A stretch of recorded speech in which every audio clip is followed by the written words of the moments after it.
Many thanks for staying with us on the newsroom. I am Abisola Adebayo. The Court of Appeal sitting in Abuja has granted leave to the Academic Staff Union of Universities (ASU) to appeal the decision of the National Industrial Court of Nigeria delivered on the 21st of September.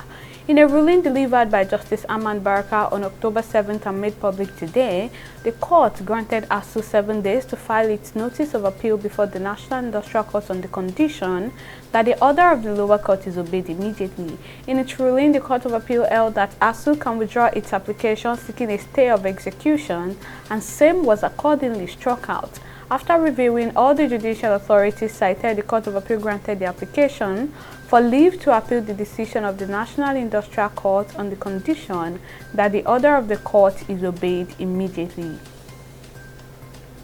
A former Big Brother Naija housemate and musician Patrick Fakoya, popularly known as Rico Suave, is dead. Fakoya had been involved in a ghastly accident that left him in critical condition. Nigerian entertainers had started a fundraiser to save his life.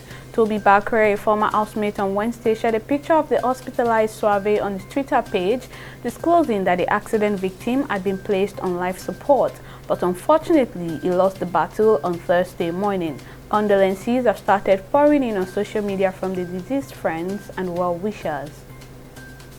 The Labour Party has unveiled its presidential campaign council consisting of 1,234 members. The Director General of the council, Donyo Kupe, also said those who think that the party as only social media supporters will be in for a surprise at the polls in 2023. Addressing journalists in Abuja, Okupe explained that over 80% of all new voters in the forthcoming general elections are supporters of the Labour Party, adding that the 1,234-member campaign council is an all-inclusive organization. Director of the United States Centers for Disease Control and Prevention, Rochelle Walensky, has signed a decision memo expanding the use of updated COVID-19 vaccines to children aged 5 to 11 years.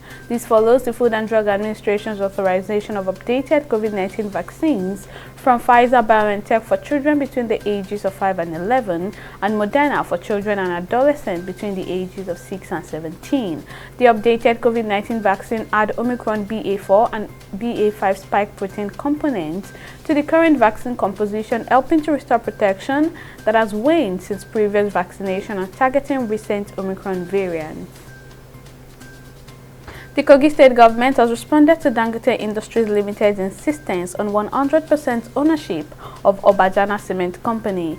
In a statement on Wednesday, the state government explained that Dangote's efforts at making Kogi State's demand appear unreasonable only justify the state's protest against what it described as callous and deliberate asset grabbing. The state government maintained that Obajana Cement Company was solely founded in 1992 and owned by the state, which held 100% of its shareholding in trust for its people long before the Dangote Limited ventured into the state, and longer still before Dangote Cement PLC came into existence. African health ministers attending a high-level meeting following the Ebola outbreak in Uganda are pushing for the two regional health bodies to set up an Africa Ebola Coordination Task Force.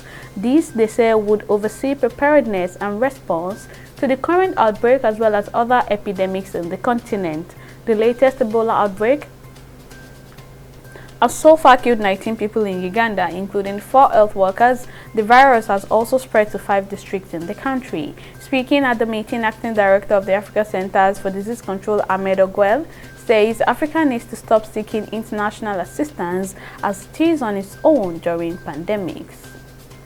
Nigeria's elite runners have stepped up their preparation for the Made in Abuja International Marathon, scheduled for the Federal Capital Territory on December 17. The organizers of the event had promised an elite cast of runners, with some of the world's top runners from Kenya and Ethiopia already confirmed for the race. Leading the line of Nigerian runners hoping to make their mark at the Abuja race is Joe Emmanuel Gang and Deborah Palm, who have both won several accolades in recent years. Speaking to newsmen, both athletes expressed excitement for the upcoming event, saying they cannot wait to rub shoulders with some of the world's best runners expected to be at the event. Well, that's all on the newsroom at this time. Many thanks for watching.